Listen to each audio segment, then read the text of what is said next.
folks, welcome to the Prepared Homestead. This is Travis. Thank you all for stopping by to watch. Well, I just got back a little bit ago from teaching some classes at a local homeschool group. I mentioned it in this morning's video if you watched it, and kind of fired up about it. It was really good. I love teaching stuff to kids, especially camping, wilderness, survival skills. That's just right up my alley, and it was so good. There were probably 75 kids there, ranging from 4 years old up to 17 years old. So we broke them up into different groups, and it just went really well. And I'm telling you, folks, you need to be teaching your kids various skill sets. Just because they're children, that does not mean that they're not capable of learning this stuff. And they're much more capable than you might think on learning, whether it's survival skills, just things around the homestead, how to run a homestead, how to do a lot of the work around. Children can get it. They understand it a lot more than you think, and they enjoy it. You know, your prepping skills, your that you're working on, they need to know this kind of stuff, and so get your children involved in doing this kind of stuff. It's also good to bring families together, gets the kids outside where they're enjoying you know, the nature that God made for them. I mean, it's what this was all made for. It's for our enjoyment. So get your children out there and doing that. Want to cover some things in the news today. Something that we've been talking about the last couple of days is still going on, so we want to cover that. But first off, well, Federal Reserve, one of the executives, he's one of the top people at the Kansas City Fed, said that basically we're going to have to hit a pretty bad recession before things get worse. It gets better, I'm sorry. That this whole inflation and stuff, you know, the Fed keeps saying that they're gonna be capable of causing it a soft, you know, bottom, that we'll hit it, but it'll be really soft and it won't be too bad. And well, this guy with the Fed is saying just the opposite, that it's going to get worse. And we're seeing that showed last week that the home buyer confidence is the lowest or I showed this, I think, just yesterday, is the lowest it's ever been. Home buyer confidence is extremely low. Well, home builder confidence is as low as it's been at least in a decade. Also, Target's put out some numbers here that's kind of shocking. Their overall income has dropped by 52%. Over half of their income has dropped. And the last year that they've lost about $400 million in merchandise due to thieves stealing it. They're just stealing it. They're going in and taking it. These are not the signs of a strong economy and a stable society when you've got one of the largest retailers in the world losing half of their income because of slumping sales, and over $400 million in merchandise being stolen out of their stores. This is not the state of a healthy society. This week, it's been the G20 summit, you know, all the important countries, the top 20, you know, economies on the planet. They've been meeting together, and of course they have to let all the real important people there, like Klaus Schwab from the World Economic Forum. He gave a speech, if you can find it online, it's all over the place, it'd be one to watch. Basically, he's still pushing this great reset.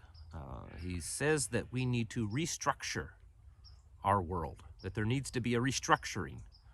Is that kind of like a reckoning? I don't know. To restructure it.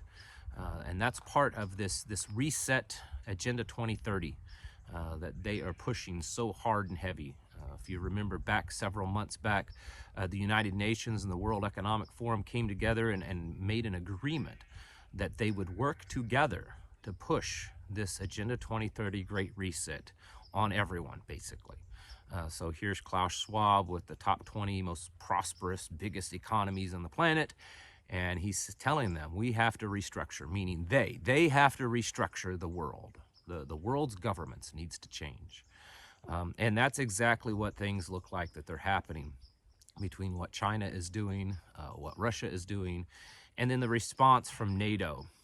Of course, yesterday and this morning we talked about this errant missile that landed in Poland. First, there was the blame on Russia. Then this morning, they were saying, well, maybe it was Ukraine. It looked like some type of weapons that Ukraine has, because they have some Russian weapons, whether they've taken them in combat or they've had them before. And it's possible that that's what landed.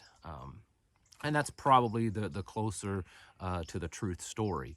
But it doesn't matter, because the United States, here's Secretary of Defense Austin, and also France, or excuse me, Italy, have both spoken up and said it doesn't even matter whether or not this missile landed in Poland is the results of Ukrainians firing it or Russians firing it, that in the end, it's still the Russians' fault.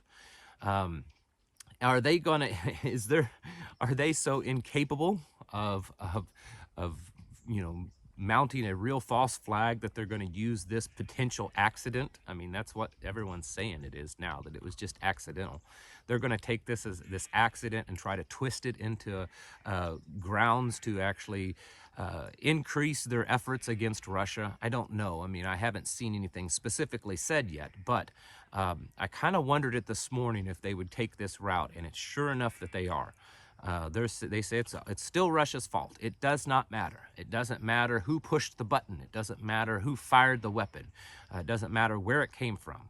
In the end, it's still Russia's fault, and in their minds, Russia has launched a weapon, has detonated a weapon on NATO soil. So it will be interesting to follow this, of how this escalates, because in the end, it's still an escalate. It's another point of escalation. It doesn't matter whether who fired it or not. It doesn't matter the intentions, whether it was accidental or not. It's still going to be looked at as an escalation. And just like I said this morning, we need to be prepared for this, folks, because a war in a real ground war, kinetic, conventional ground war with Russia and NATO is not going to be a pretty thing. Russia has a lot of capabilities. They are masters at ground war. It's on their turf. Their supply chains are way more secure, and they have the capability of manufacturing a lot of stuff, or getting it from their allies that manufacture all the stuff. So this is not a war that we should want to be in, but of course it is apparent that all of our leadership and all of NATO's leadership are just hell-bent on getting involved in a war with Russia. And they whether they see it or not, it's going to be a devastating one. And we need to continue preparing for that. Get your houses in order. If you have young children, especially boys that are getting close or will be getting close in the next few years to draft age, you need to be thinking about that. And what you can do to prepare in that way also. That's something you're going to have to figure out, I guess, on your own, but just at least put the thought in your head. Because if this goes full-on kinetic, I could be wrong, but I think it's going to be pretty devastating. Russians have a very, very long history of being willing and capable of handling a very drawn-out, bloody war, high-casualty war. They're okay with that. Very different mentality than the West. They are absolutely okay with the high casualties of the wars that they put on. In the end, all that matters to them is who wins, not who loses the most lives.